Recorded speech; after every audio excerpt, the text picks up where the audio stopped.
The Geek Critique, in association with Sonic Retro and the Sonic Stuff Research Group, brings you our third and final exposé on the 2014 Sonic Hacking Contest. Let's do it to it. Number 1. Well, somebody really loves Sonic 2K6. This mod ports Sonic 06 into Sonic Generations, and when I say it ports it, I mean it freaking ports it. The hub world, the levels, even the cutscenes are here. If nothing else, it's an incredible technical achievement. Just being in the Generations engine vastly improves the game, and it's particularly awesome when what used to be a loading screen smoothly transitions into the next section of a level. Even so, the source of the mod is still Sonic 06, with all the problems that entails. This is the very definition of the metaphor, polishing a turd. Some parts of this turd clean up better than others. The biggest problem is definitely the hub world itself. Wandering around a gigantic, empty city square trying to figure out where I'm supposed to go next was not fun 8 years ago, and it's not fun now. You can't even switch between levels with the bumpers, which really does hurt replayability. Like I said, it's still an incredible achievement. The amount of work that has clearly gone into this is ridiculous, and I get the feeling that when it's done, it'll easily be the definitive way to play Sonic 06. Number 2.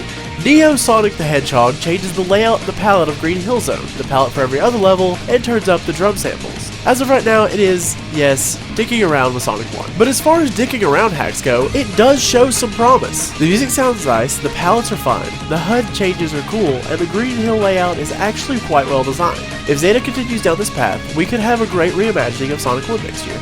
Number 3.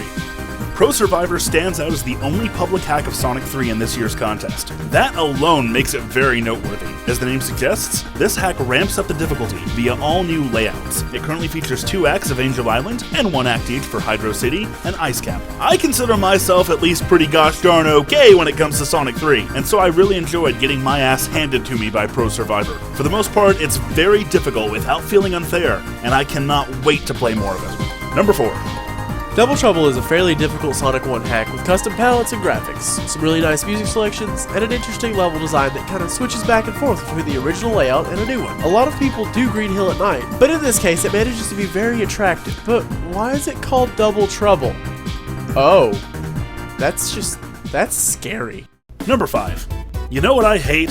Sonic 1 special stages. But you know what I love? Tetris. If you're anything like me, you'll want to check out Sonic Tetris. The main mode is exactly what you would expect. A standard game of Sonic-themed Tetris. It works perfectly well, and is just as addicting as you would expect. You say, I'll just play for a few minutes, and 30 minutes later, a high score is all you have to show for your troubles. What really makes this hack for me, though, is the mode that lets you play through Sonic 1 as usual, but with the special stages replaced with a game of Tetris. Clear enough lines and get the emerald. The only problem is, in this mode, clearing 25 lines for an emerald is just way too many. I think 10 or 15 would be plenty of time to spend on a single special stage. Just make it harder as it goes along. Otherwise, it's an awesome concept executed really, really well. Number 6.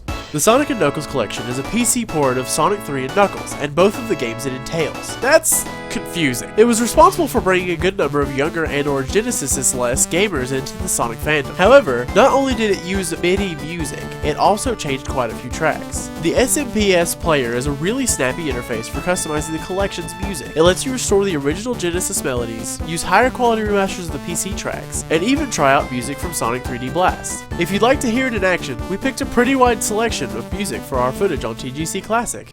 Number 7. So what's the difference between this demo and the World Adventure Packs we discussed in the last exposé? Well, the Adventure Packs are mostly direct ports, and are made by people who tried to rig the contest voting. This demo, in comparison, though it only constitutes 1 stage, is more of a remaster. Windmill Isle Act 1-2 has been optimized for Generations, resulting in a smoother frame rate and smoother gameplay. Making the inevitable comparison to the packs, you can see where this is a lot more refined and polished. There's just a lot less of it right now. Salvo has said that she'll continue in this style if this gets a good response. Here's hoping, because I would love to see more. Number 8. It's kind of like, wow! Well, this is pretty. Yep, that was our reaction to South Island Warped. Stunned silence at just how gorgeous everything is. But does this hack back up its style with substance? Oh, hell yeah. It takes heavy inspiration from Sonic CD to pull off things that I've never seen a hack implement so well. Namely, the time travel system is fully functional. The past, present, bad future, and good future, the roboticizer that you find in the past, It all works beautifully, but South Island Warped might just improve on CD's formula. Act 2 features a time stone, which can only be collected in the future. In the bad future, you have to fight off Metal Sonic to get it, but in the good future, you can just take it. The expansion fixes one of Sonic CD's problems. Beyond seeing the pretty art, there was really no reason to go to the future, but now there definitely is. Finally, in Act 4, you'll race against Metal Sonic to claim a Chaos Emerald. If he gets to it first, you're in for a more challenging fight. The only criticism I can think of is that the time warp signposts seem to be a little too sparse, and the stages really need some kind of indication that you're about to hit the end. I've accidentally ended Act 3 without making a good future way too many times, but that just speaks to how much I've played this one. Otherwise, I absolutely adore this hack. It's only a one-zone demo right now, but it is fantastic. Number 9. Another hack that's returning to the contest, Sonic vs. Camera, has seen some significant playability improvements. One person controls Sonic as usual, while the other controls the camera, and with that kind of power comes great potential for doucheability. Fortunately, Sonic does have infinite lives and an instant respawn, and the levels themselves have been modified in places to make the ordeal somewhat possible. But you're still gonna need the real superpower of teamwork to make progress in this one. Number 10. Oh, look at that. All the rings are now toast, with eggs on top. And Sonic has to go through the special stage to collect the 6 Chaos Toasters. Why? I don't know. Is that all there is to it? Oh, not hardly. I don't want to spoil too much, but beating the game with all of the Chaos Toasters unlocks a new game plus, where the special stages are harder, and you now must collect Super Eggs. It's a pretty amusing game throughout, and it's all based on an in-joke that started on Mega G-Wolf's Twitch stream. And speaking of G-Wolf, number 11. Thomas was everywhere. Indeed he is. Remember Thomas the Tank Engine? This game puts his face all over Sonic the Hedgehog 1. It's pretty crazy when you see just how many graphics are redone in this bizarre style, and the whole thing is intentionally unnerving. Nothing is creepier than Labyrinth Zone. I mean, look at this! Gah! And wait till you see what happens if you foolishly decide to collect all the Thomas Emeralds. This is another hack based around an in-joke with Mega G-Wolf. Sure be nice if someone made a hack about us sometime, huh? Be careful what you wish for. Number 12. Sonic UMZ is the greatest ROM hack of all time.